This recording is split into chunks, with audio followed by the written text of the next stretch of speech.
너무나 충격적인 사건이 일어났습니다. 안진영 기자님. 네, 지난 4월 17일 오전 2시께 포항시 남구의 한 주차장에서 벌어진 일입니다. 실시간으로 CCTV를 보던 주차장 관리인 이상한 장면을 목격하게 되는데요. 한 남성이 주차된 차량 밑으로 기어 들어가서 5분 후에 나오는 모습을 목격한 겁니다. 어허. 이 차주, 지인과 모임을 끝내고 차를 가지러 왔는데요. 이때 주차장 관리자가 다가옵니다. 차를 가져가면 위험할 것 같다고 얘기를 하는데 어허. 이 차주, CCTV를 확인한 후 경악을 합니다. 그리고 왜요? 경찰에 신고하게 되는데 어허. 이 다음날 날이 밝은 후 이 차량을 살펴보니 네. 브레이크 오일선이 절단되어 있고 어머. 새어나온 오일이 주차장 바닥에 고여 있는 상태였습니다. 세상에 브레이크 오일이 절단됐다면 만약 그 차량을 타고 갔다면 상상도 하기 싫은 장면이 빚어졌을 거예요. 근데 한밤중에 남의 차 밑에 들어가서 브레이크 오일을 절단한 사람 대체 누구였을까요? 김현주 평론가님. 글쎄 알고 보니까 어처구니 없게도 이 차주의 아내와 수년간 내연 관계에 있었던 사람이라고 합니다. 근데 사건 당일에 네. 이 남편의 아마 뒤를 밟았던 모양이에요. 그래서 그 이제 차가 어디 있는지 확인을 하고 아하. 커터칼로 그 차량 하부에 들어가서 브레이크 오일선을 이제 절단을 했다는 아하, 거죠. 네. 하마터면 큰일 날 뻔했는데 그래도 네. 그것을 CCTV로 보고 알려주셨기에 망정이지 네. 큰일 날 뻔했습니다. 이를 수리하기 위해서 차량 수리비가 약 30만 원 정도가 들긴 했다고 하지만 정말 천만다행이 아닐 수 없습니다.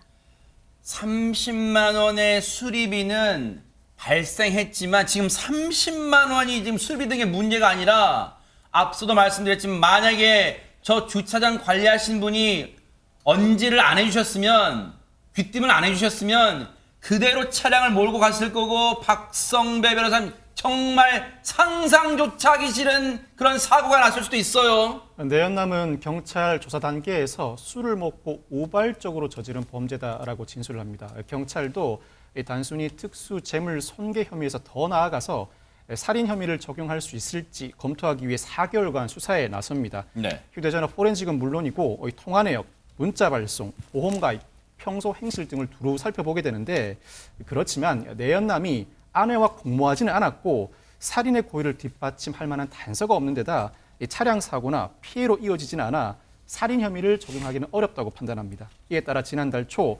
내연남을 단순히 특수 재물 손괴 혐의로만 검찰에 송치하는데 재판 단계에서 내연남 측 변호인 브레이크 오일선 절단으로 실제 피해가 발생하지는 않았고 우발적으로 저지른 범행일 뿐만 아니라 전과가 없으니 선처해달라고 호소합니다.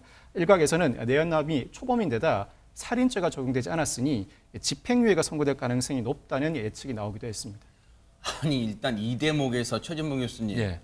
이 피해자인 이 남편 이게 또 웃겨요 상황이 지금 이 남편이 피해자인 남편 입장에서는 억울하잖아요. 지금 복장 터질 일이잖아요. 지금 이런 자기가 죽을 수도 있었는데 특수 재물 손괴 혐의밖에 물을 수가 없다고요? 그러니까 이해가 안 되는 거죠. 지금 생각을 해보세요. 아니 자기 아내가 수년간 어떤 남자와 내연 관계 있었다는 것만으로도 정말 화가 날 일이잖아요. 네. 그것도 너무너무 억울한데 그 내연남인 사람이 자기를 어쨌든 그 브레이크 오일선을 절단할 때는 무슨 생각을 했겠어요. 그거 타고 가다가 사고 나기를 어느 정도 예상할 수 있는 거잖아요. 누구나 예상할 수 있는 거 그렇죠. 아니에요? 어떻게 되기를? 네. 당연하죠. CCTV에 만약 안 찍혔고 그게 만약에 보지 않았다면 그 경비하시는 분이 네. 관리하신 분이네. 그러면 이거 타고 갔을 거 아니에요. 네. 아니 타고 가다가 만약 사고 났으면 그건 어떻게 할 거예요? 그러면 지금 경찰의 발표를 보면 사고 안 났으니까 그냥 특수 재물 손괴죄라는 거예요. 아하. 이건 말이 안 된다고 저는 네. 봐요. 왜냐하면 이 사람이 그 범행을 저질렀을 때 어떤 일이 일어날 걸 예측하고 있었다고 하면 네. 저는 부작위에 의해서라도 저는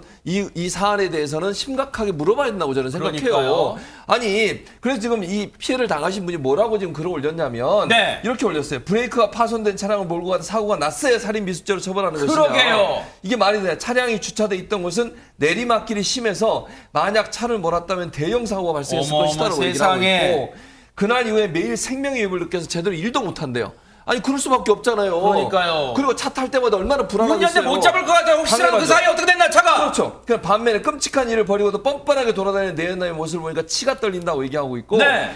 그 사람, 그러니까 지금 사고 이게 끈을 끊었던 사람이요. 네. 한 번도 미안하다고 말하지도 않고 사과도 안 했대요. 하하. 보상 얘기도 꺼내지도 않았고요. 네.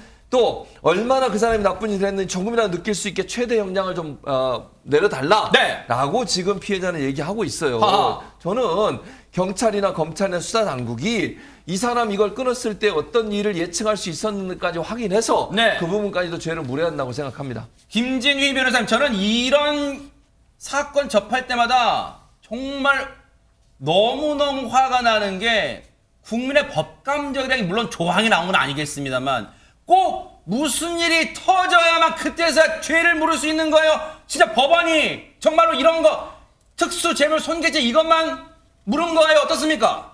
지금 일단은 그 죄명 자체는 특수재물손괴로만 기소된 거는 맞습니다. 그런데 이제 이례적으로 법원에서는 굉장히 강하게 이번에 처벌을 했습니다. 아하. 그래서 법원에서 어떻게 처벌을 내렸냐면 징역 1년 6개월이 일단 선고가 됐고요. 그다음에 바로 법정에서 구속이 됐습니다. 어허. 그러니까 조금 전에 이제 최진봉 교수님께서 이러이러한 점은 좀 고려가 돼야 되는 거 아니냐 이렇게 말씀을 하셨는데 판결 이후에서나마 그러한 점들이 좀 고려가 됐던 걸로 지금 보입니다. 네. 그러니까 지금 판결에서는 뭐라고 이야기를 했냐면, 그러니까 범행을 굉장히 주도 면밀하게 이제 준비를 해서 했던 부분이고, 그리고 이게 정말로 실행이 됐다라고 하면 이 피해자 입장에서는 굉장히 크게 다칠 수도 있는 그러니까요. 부분이니까 이런 점도 이제 법원에서는 참작을 했고요.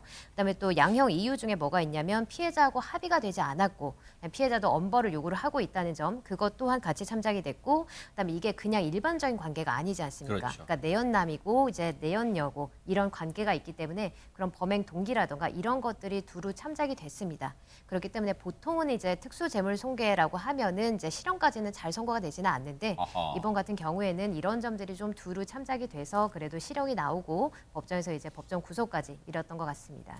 법이 살아있다는 걸 오랜만에 느끼게 된 판결 같은데, 그러면 이번 판결에 대해서 그 몹쓸 짓을 한 사람은 곱게 받아들였습니까? 안진용 기자님. 네, 맞습니다. 내연남은 상소하지 않겠다는 뜻을 밝혔습니다. 그리고 피해자 같은 경우는 살인죄가 아니라 살인미수 혐의가 아니라 특수재물손괴죄가 적용돼서 혹시 이 집행유예로 풀려나는 게 아닌가 우려를 했는데 이번 판결이 나온 것에 대해서 환영한다는 뜻을 밝혔습니다. 걱정되는 건 이제 징역 1년을 살고 나올 거 아니에요. 그런데 그 이후에 혹시라도 해코지가 있을까 아마 피해자분은 걱정되실 수도 있어요. 이 부분까지 우리 사회가 좀 더 이후에 면밀하게 보호를 해줘야겠다, 그런 생각도 차제해 봅니다.